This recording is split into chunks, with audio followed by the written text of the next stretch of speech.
So the first thing I have to say is that if you went to a concert anytime between like 1980 and 1995, you heard the title track of this album over the club sound system while you were getting high before the concert. At least that's what I hear. This isn't the album of his I've listened to most. The album I just totally wore out when I was younger was Rastaman Vibration, which is also a very good record. Although it's a melancholy kind of record. I find I like it, and yet it saddens me sometimes when I hear it. But Exodus is much more. The production is much fuller and much richer. Some I think felt at the time that this was overproduced, and he was sort of losing. He was becoming more of an international pop star and less of a reggae star. I mean, part of this is a consequence of in I think it was '76. Marley was getting involved in well, not so much getting involved in politics, but he was a significant public figure in Jamaica, and he was the target of an assassination attempt in 1976, which shook him up because suddenly the world was different. He was Jamaica was no longer a safe place for him, or at least didn't feel safe for him, and like anybody would be, he was shaken up by having bullets shot. Being shot himself. His wife was shot. Other friends and associates were shot in this attempt. He's feeling disillusioned with the scene in Jamaica, understandably, and he heads off to England for a couple of years, where what he finds is that the expat Jamaican and Caribbean community in London is nuts for him, and he is absolutely revered there. London was for lots of times a pretty shitty place to be if you were a Caribbean expat, and here was this guy just bringing the sound of Jamaica to all these people, and carrying so much meaning to giving so much meaning and comfort into their lives. So his mood really picks up because he's not being shot at. He's being revered. He's enjoying life again, and he cuts a whole bunch of tracks while he's in the UK. Some of those go on to Kaya, and some of them go on to Exodus. But you can tell, both sides of what's happened to him are present there, right? Because this is very much an album of two distinct sides. The first side is very religious / political, and also reflecting either kind of obliquely or sometimes directly on the assassination attempt, and it culminates in Exodus, and this is not the remixed and I think really inferior version that most people probably have heard more often, which is the one on Legend. Legend is a double-edged sword if you're a Marley fan, because it was a massive album, a compilation, which introduced Bob Marley and reggae music to untold millions across the world, and lots of people who had never been reggae fans before, like my dad, for instance, for whom I bought that record, and he absolutely loved it. And that's a great thing, but it's also true that Marley had a very, was a politically and socially aware songwriter, and almost none of that comes through in the song selection of Legend. And so, Legend it's a great place to start, but it's not. You don't want to finish there. And ultimately, when you gather the other records, it's dispensable, frankly. So side one, as I said, is all about the political, religious Rastafarian themes.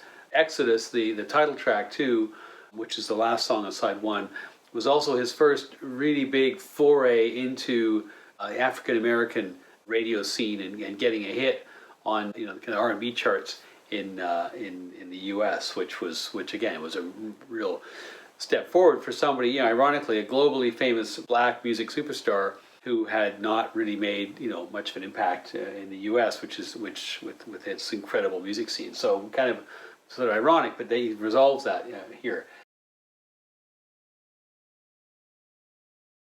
5 songs on side one. Natural Mystic, which is the song fades in. There's this amazing bass line. The lyrics are a little bit impenetrable, but you can tell that he's feeling like times have changed. And this is very much the kind of times that this side is all about times have changed. How am I going to deal with these people who are who were giving me trouble, and and so on. Whether it's the down pressers and Babylon, or whether it's guys shooting at him, one of the two. So much things to say. The I3s are phenomenal, and they really carry the song, frankly, I think. It's pretty much directly about the thinking and the cultural currents that led to the shooting. Yeah, it's a great tune. Guiltiness is even more directly about the would-be assassins.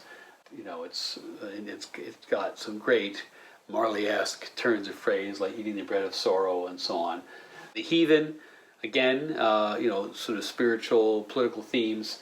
Then we're on to Exodus, and this is again not the 5 minute or so version. This is a 7 minute version, which I think is so much better. And I love the way that they ease into the song, and it's just those few little piano notes at the beginning, which I think totally make it. It's a galloping, driving kind of a song. It's one of those songs it's just going to carry you away. It's like a current of a river. Like you can't help it once you wade into it. So good. Then we're on to side two, which is kind of the love, peace, and happiness side of Exodus, starting with jamming, which has some political aspects to it too, but people don't necessarily hear those. And for the most part, it's just large parts of the song just seem like a party song, and it is. Waiting in Vain, which is one of his most beautiful songs. Lots of other people have covered it, and so they should. And they've covered it in reggae and non-reggae styles. And I also just love the guitar solo in that song. It's amazing. And the only other thing I note about Waiting in Vain, it's the only song I know of where the word feasible is used in the lyrics. So I think there's some kind of claim to fame.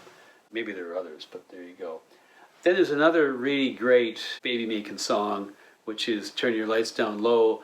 And this one apparently was written for Bob Marley. Was a man of many women, and one of his many women was the Miss World from 1976, Cindy Breakspear, and apparently this song was written for her.